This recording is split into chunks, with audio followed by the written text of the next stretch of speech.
I have the final section now, which is called Know the Battlefield. Now, who reads a lot of motivational books? So give me a hand raise if you're a fellow motivational book reader and business strategy book reader. I like to read all these books. And it's interesting. A lot of them are very war-focused. And the titles are war and all that sort of stuff. And that's why I like Know the Battlefield, because business feels like going into battle sometimes. Raise your hand if you agree with that. It feels like going into battle. Some days it's more so than others, but it just feels like you're going to be meeting the enemy, you're going to be fighting hard. You know, sometimes the enemy, like Nigel says, is that member of staff. Sometimes the enemy is the competition. Sometimes the enemy is the tax man. Sometimes the enemy is yourself. Sometimes the enemy is within, as they say. But we've got to understand where our challenges are and what we want to achieve in the future. And so I like this section as a wrap-up, really, of everything that we've covered over the last couple of days. A few things to think on and a few things to go on and work on. And that's why we talk about Know the Battlefield and where we are now. So let's have a little look at this evolving world that we're in. It is changing so fast, it's quite scary. And so here's a few things here to think about. All right, Roper is going to happen at some point. Are we ready for that? Now, one of the challenges with Roper is that all of your staff and you and us and all business owners are going to have to be qualified. There's a gazillion other things to consider. But what that for me means is, as an employer, it's going to get harder to recruit. Would you agree with me, guys? It's going to get harder. Point upwards for yes, harder, or down, you think it's going to get easier with Roper? It's going to get harder. Your staff are going to have to be qualified. They're going to be charging a premium. They're going to want more money. It's going to be harder to recruit and harder to keep. So how are we doing on that? We've got to really start to think about our staff management, our staff training, our staff time, all that sort of stuff. It's a really big thing to consider, because I think that's one of the biggest challenges we have in our industry right now: hiring, training, and keeping good staff. And it basically means we need to be like a training organization as well as anything else. Now, what is this going to do? Now, I think what this is going to do, because my husband is an IFA, I think I mentioned that yesterday, and his industry went through this in 2008, I think it was. And basically what happened is all IFAs had to be fully qualified. And just to fast forward to now, 80%, you might want to write this down because this is interesting stats, 80% of that market left the market as a result of having to be qualified. Now, what do you think is going to happen to all these letting agents in this country? It's going to be fairly similar over the next 10-year period. Now, for me, what that shows is an opportunity. Because you imagine if 80% of your competitors are going to disappear, what does that mean for you? It means more revenue, it means more opportunity, it means more chance. And so what that means is we need to be the ones that can survive that. We need to be the ones that are prepared for that. We need to be the ones that have it in place. So if you know that's coming, start getting ready now. Staff will be more discerning. More landlords will choose let only if we don't change. It's gone from 50 to 85 in the matter of 10 years. That is going to go up unless we start to market to let only, start to convert those let onlys, and start to really change the way we promote ourselves. No more free valuations. We need to have a whole series list of services. Raise your hand if you're going to be creating a whole series list of services from now on after you leave this chat. Absolutely. One of the things that I think is really important as well for business owners is to have multiple income streams. Now, that could be property investments, that could be stocks and shares investments or whatever. It could be businesses, multiple businesses. I know, having 5 businesses, not all 5 businesses have great months every month. Some months these 2 have a great month, sometimes 3 have a great month, sometimes only 1 has a great month.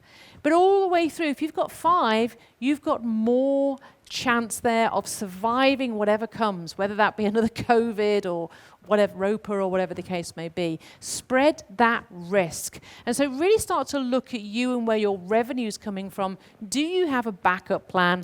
Do you have an alternative? What sort of additional revenue do you have? And if it's all coming from lettings and management and one business, then maybe it's time to look at additional services, maybe break those out into separate companies, maybe look at some acquisitions, maybe look at using that, generating more cash so you can put it into investments, but start thinking about how you can really start to spread out your pillars of wealth, as they say, so that you are more robust for the future. Who thinks legislation is going to get worse? Put a hands up if you think it's going to go up. We're going to get a lot more of it. Absolutely. And so I hear this so often with letting agents. They say, I hate legislation. It drives me mad. please change the mantra. If legislation was easy, landlords really wouldn't need us. The reason landlords need us is because legislation is so complex and it's getting worse. And so we need to really make sure that we become awesome at legislation. If you can't do the rant, that's something that I do about legislation, if you can't name 3, 4 pieces of legislation just off the cuff, just like that, to scare a landlord or to make a point, then you need to. So really learn to embrace legislation. Have rant-offs with the staff. Train them on how to just really talk about legislation and name pieces of legislation so that they sound knowledgeable and they can do the job properly, because it's our superpower. To me, it really is the thing that will help you convert let-only to fully managed, because they don't know it, but you do. This is something that was really covered when we went over to Florida last time, and that is that right now, businesses are being valued on the size of their database. Businesses are buying databases for hundreds of thousands of pounds, just databases, nothing else, just the database. And yet, we're not taking that opportunity to build that database. The power is going to go to those with the big databases.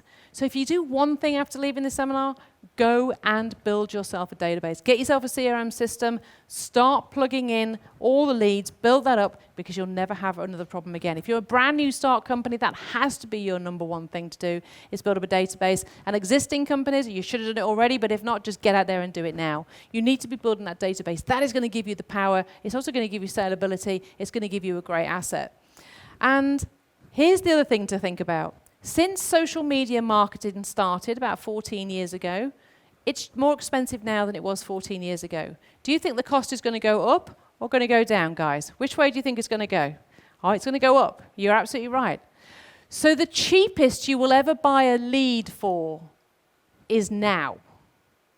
Just let that sink in for a second. The cheapest you will ever build that database for is now. And so you need to start, get those leads, build those leads, and get it on board. So build a robust business. Reconsider the market you're aiming at. So many letting agents just focus on, I just want fully managed. I only want fully managed. I only want fully managed. They're ignoring at least 82% of the market. Reconsider. Maybe you'd be better off focusing on that 82%. Maybe you'd be better off specializing in off-market and on-market. I don't know. But think about what you need to focus on and which market you need to go to, because the world is changing. You know, really start to think about every hour that you spend in your business, how much it costs. You know how to work that out now. And you know how to build a business plan with that new profit margin built in, and just make sure you're charging that. There may be lots of questions. If you need help, you know where we are. But it's important that you as a business owner understand the cost of everything that you do and the value you need to charge it out at. You know, make sure that you own your own leads. This is another important one. Social media, if you've got a load of people collected in a Facebook group, they own the data. If you use a valuation tool, it's going into their CRM system, they own the data. You need to make sure that you own your data. It's in your database, you own it, you control it, and no one can take it away. Because once you've spent that money to get them into your email database, guys, you can email them as many times as you want until they unsubscribe. That is free. And right now, with the right marketing, our email CRM systems for our letting agencies is around 30 to 40% open rate and about 2 to 3% click-through rate. And that is really, really good. That's really good engagement. So why would you not do that? So again, use all these marketing angles to get them onto a CRM system, then that becomes free marketing. Just remember that and bear that in mind. Create upsells, side sells, and downsells. Make sure that you're having a whole robust service offering that suits every different type of landlord. And even if nobody ever comes forward and asks that service, the fact that it's there, if someone does, at least you won't do it for free. It's a great tip, that. And also remember to have an hourly rate in your terms and conditions. We charge £50 an hour. So when that landlord asks one of your staff to go and sit at a property for 8 hours to wait for British Gas, or asks you to pop by and drop the contract in, or asks you to go and pick the keys up from his contractor that he wants you to use, you'll say, certainly, sir, we charge £50 an hour. When would you like us to go? And all of a sudden, they're not going to ask you any more, because that is outside of your terms. Try and think about marketing as it's a subject that's going to get more and more complex. AI has hit the market. It's getting complicated. But it's also making it more easy for some people to do marketing. Now, what that means is marketing is there's going to be a lot more people marketing, it's going to be a lot more competitive, it's going to get more complex with more tools required, and as a result of that, it's going to get more difficult. If you haven't even got to doing basic ads now, don't leave it another 2-3 years. With AI, it's going like this. In fact, I'll show you on the chart. Actually went to America last year. There's a great AI speaker there, and he described it like this. If you see this as 1982, this is what marketing was like, leaflets, newspapers, magazines, all that sort of stuff. And it was about here. Then social media came along, got a little bit more complex, all email marketing and that sort of stuff.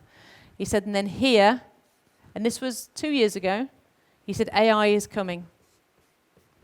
And he said, when AI hits, the complexity and the cost will go like that. Now AI has hit.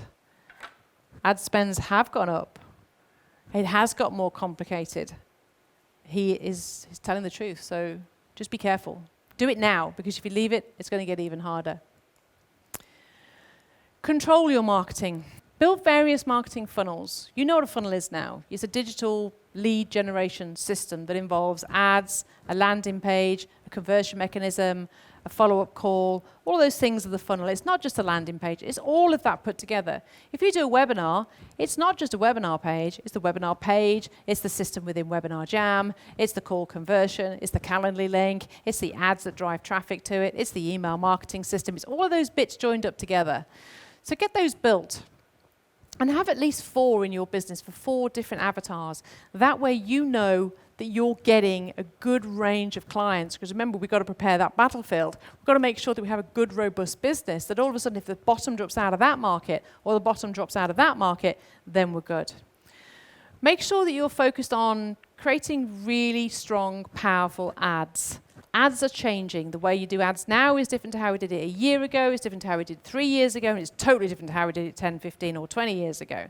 So when you're creating ads, make sure they're up with current trends, make sure they're new, they're different, they're engaging, but more importantly, make sure they're just sharing and discussing the pains of your avatar, and they're showing them what the solutions could be.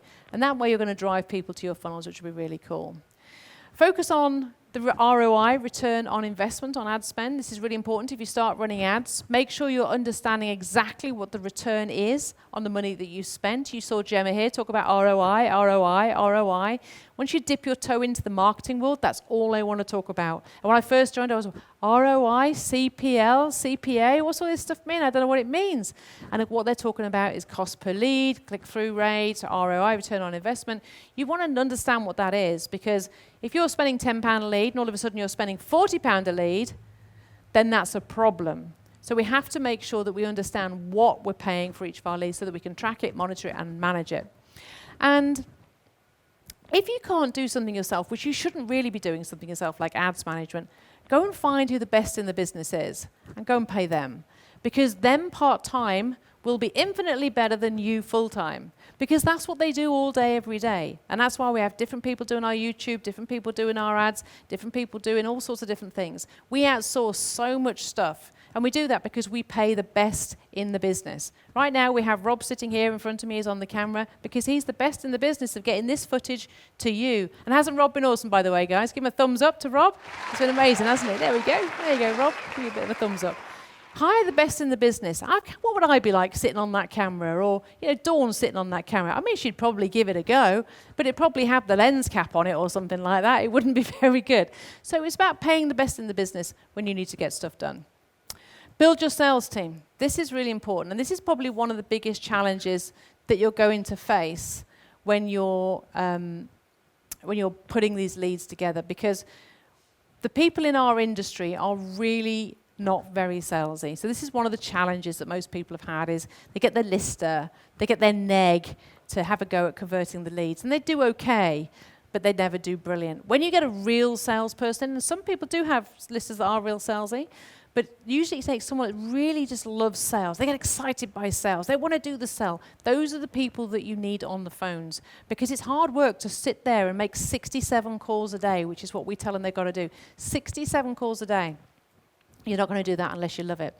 So get a real salesperson, get them on the phones, and then measure everything. Measure the calls that they make, work out how many calls they make to get how many sales, how many answers, how many you've got in the pipeline, just like you do with your property sales.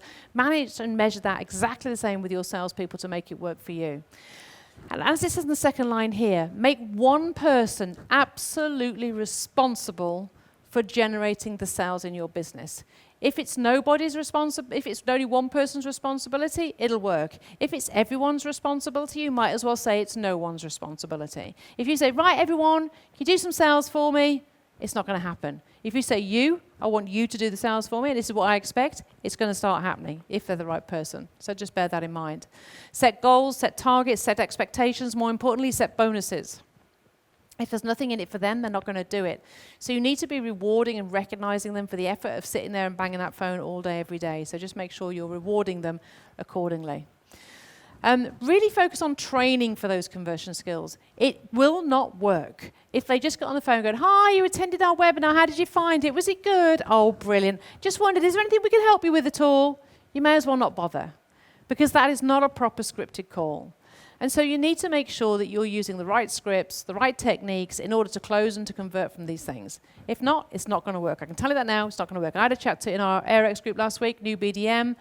She says, I'm having terrible trouble converting from the compliance guide. I says, what are you saying to them?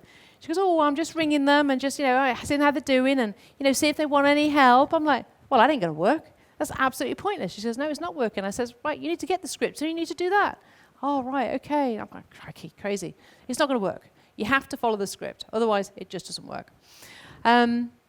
Respect the source of the lead at all time. This is so important with lead gen and marketing and sales conversion. If the lead came from someone who's an investor wanting to buy a property, when they get on the phone with you, talk to them about buying a property. Don't talk to them about a free valuation or a compliance download or anything else. It has to be congruent all the way through. Page 1, page 2, on the call, everything. It has to be completely congruent. So just make sure that's the case. And also have very different services as well. Make sure you have a different service for every different type of client. And there is over a dozen different types of clients. See a landlord as not a landlord. You want to see a landlord, write this down because this is key. You want to see a landlord at the different points in their journey. Have they bought a property? No. Have they got a property? Yes. Are they managed or let only? Okay, either way. It's a bit like a little flow chart. Okay, they're managed, but they're not happy with their agent. Okay, fantastic. They're managed, but they're out of contract at the moment. That's fine. Or they're let only, et cetera, et cetera. And just see it as different parts of their journey being a landlord. Now they want to sell, now they're retiring, now they want to restructure their portfolio. These are all the different points that you offer different services for. And finally, simplify. Keep it simple. Really keep it simple. They say if you can't explain your business in 60 seconds, then it's too complicated. And that goes for your services as well. You need to be able to explain them in one headline, one hook, one offer. They need to be really simple. And I think when it comes to business, letting agency is phenomenally complex. It's actually the thing that attracted me to it in 1990. I thought, I love lettings. There's something different every day. But actually, it's the thing that wears you down in the end because you're never doing the same thing twice. It's constantly changing. There's always problems. You get blamed for everything. And so for more reason than ever, you need to make sure that you simplify the business and really start to hone down on what you do, who you work for, and more importantly, why you do it. I'm dealing with a lot of people that have got very out of love with their business as a result of, really just the hardships that they faced as a letting agent. And one of the key things that we find, the reason that they're out of love with their business is just because they've just been battered.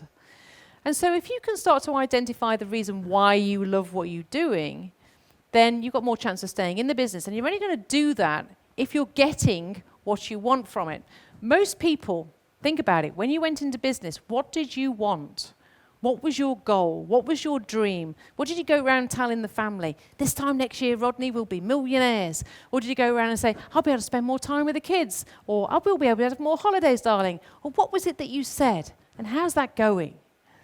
Because if you're not getting what you want from that business, in the end, you'll deal with it for a while, but in the end, you'll fall out of love. And so many people, and you've seen them on this stage here today, the last couple of days, Samantha Troy yesterday, Paul and Phil, he didn't want to take over his grandfather's business. He just didn't want to. He's just like, crikey, this is not what, this is, I'm scared.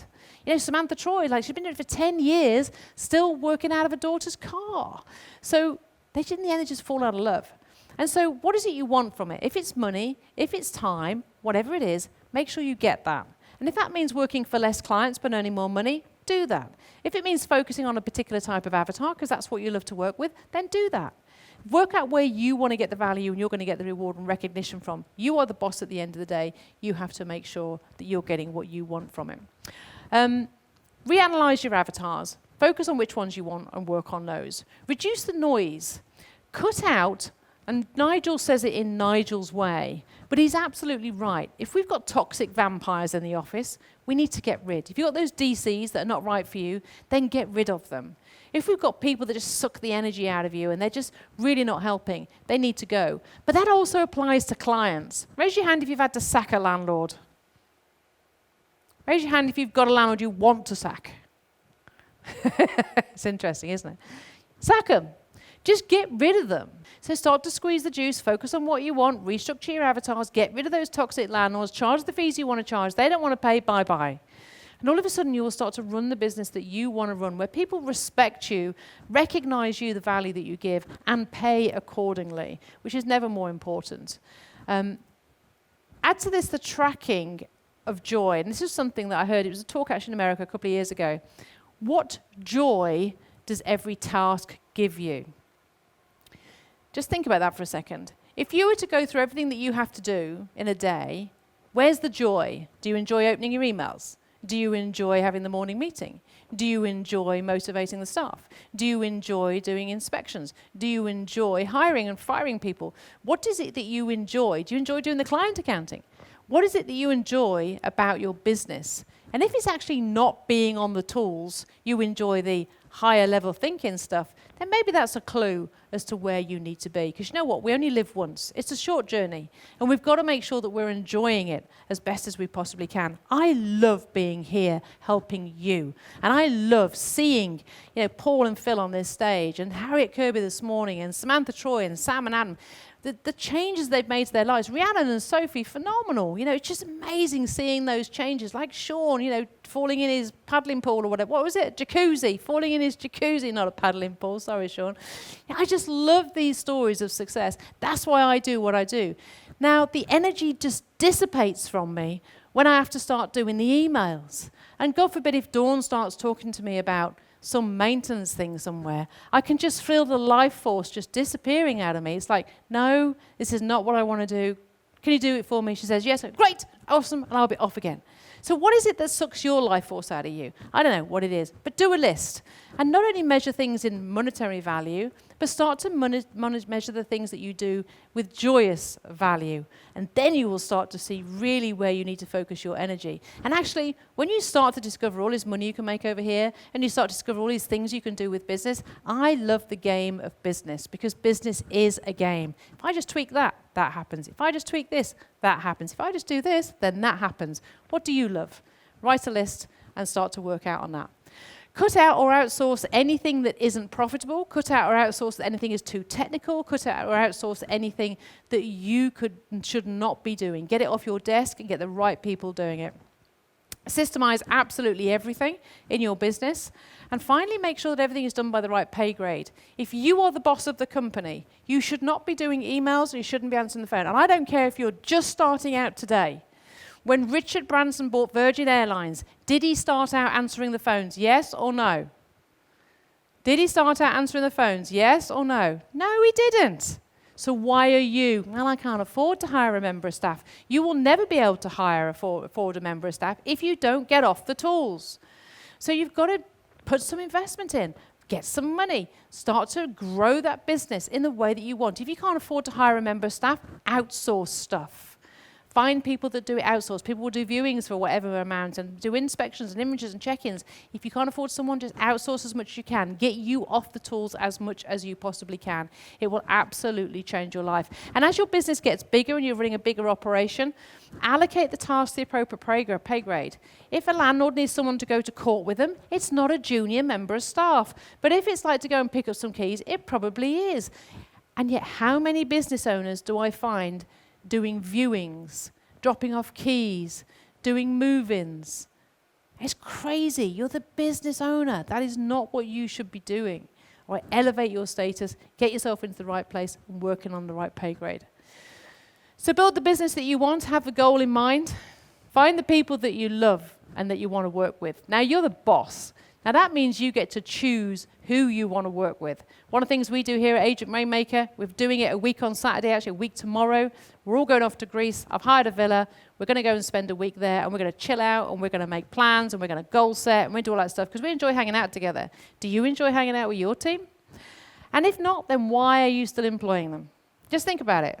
You spend all day with these people. If you don't like them, then you have to ask yourself why they're still there. But anyway, I'll let you ponder on that.